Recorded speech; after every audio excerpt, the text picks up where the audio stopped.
मेरा नाम नौशीन शान है और मैं अलीगढ़ मुस्लिम विश्वविद्यालय की छात्रा हूँ और आज मैं यहाँ उत्तर प्रदेश के जिला संभल नोडल क्षेत्र अलीगढ़ से संविधान के 11 संकल्प संवैधानिक मूल्यों पर मजबूती देने के प्रण पर अपने कुछ विचार प्रस्तुत करने आई हूँ।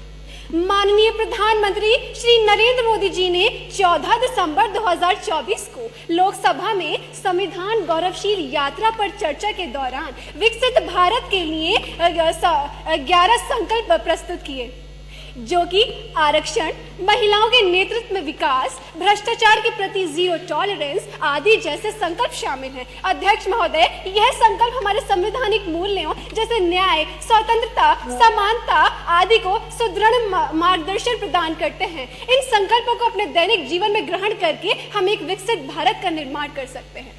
युवा देश का भविष्य है और इन्हीं संकल्पों के माध्यम से वे इन्हीं संकल्पों को आत्मसात करके राष्ट्र निर्माण का में सक्रिय भागीदार बन सकते हैं। किंतु अध्यक्ष महोदय, अधिकांश युवा तो संविधान की गहराई से ही वंचित है कि मैं भारत देश की बेटी हूँ, हरगिज डर नहीं सकती और आवाज उठाना हक है मेरा, पीछे हट नहीं सकती। कभी कभी ये संकल्प केवल औपचारिकता बनकर रह जाते हैं। अध्यक्ष महोदय, ये संकल्प को लोग केवल एक दिन की रस्म समझकर ही भूल जाते हैं। संकल्प लेना आसान है किंतु उन्हें अपने दैनिक जीवन में उतारना अत्यधिक मुश्किल। उदाहरण स्वरूप, भ्रष्टाचार मुक्त भारत का सपना तभी सार्थक होगा जब प्रत्येक युवा, प्रत्येक नागरिक ईमानदारी से कर्तव्य करे। अध्यक्ष महोदय, यह बिल्कुल सटीक बात है कि जब हम कोई बड़े स्तर पर निर्णय लेते हैं तो उसमें कठिनाइयां तो आती ही हैं, किंतु उनका समाधान भी होता है। 2047 तक इन संकल्पों के माध्यम से देखा गया सपना भले ही पहाड़ जैसे लगे, किंतु याद रखिए कि पहाड़ भी आशा के छोटे कंकड़ से बना होता है।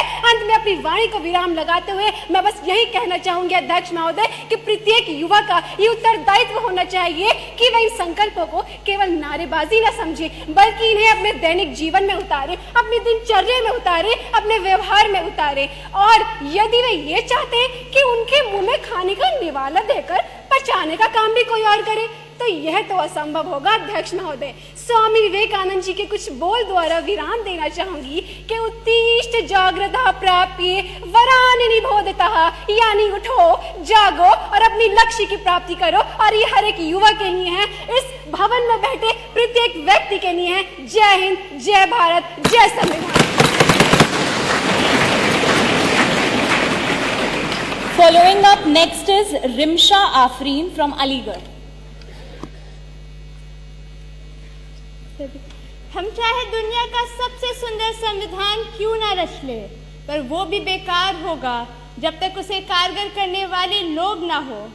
नवंबर 26, 1949 को हमने अपने हाथ भविष्य निर्माण की एक कुंजी ली थी और आज फिर हम भारत के लोग एकत्रित हुए हैं ना सिर्फ उस कुंजी पर अपनी सक्षमता का हिसाब लेने।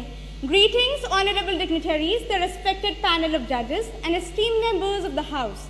I, Rimsha Afreen, rise from the historic town of Aligarh to present my views on 75 years of the Indian Constitution, a journey of rights, duties and progress. I am speaking of a document which raised Ambedkar from the margins of a class to the hem of the nation, which believed in the judgment despite the illiteracy of its people. I am speaking of a charter crafted with prudence and thought.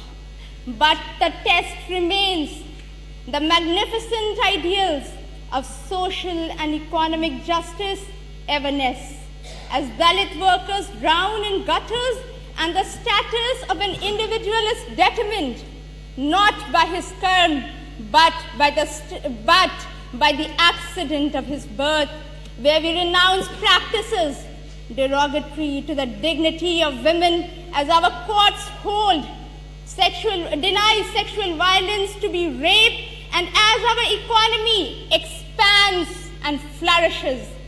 73% of the wealth we make is garnered by those 1% at the top.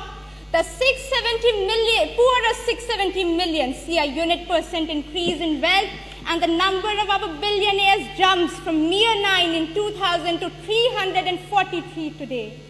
Now, my fellow countrymen, picture the last man in the row, the poorest and the weakest you have seen, and answer in what measure has his life improved. That indeed should be the guide, not just to our national life, but to all individual and collective endeavor. Thank you.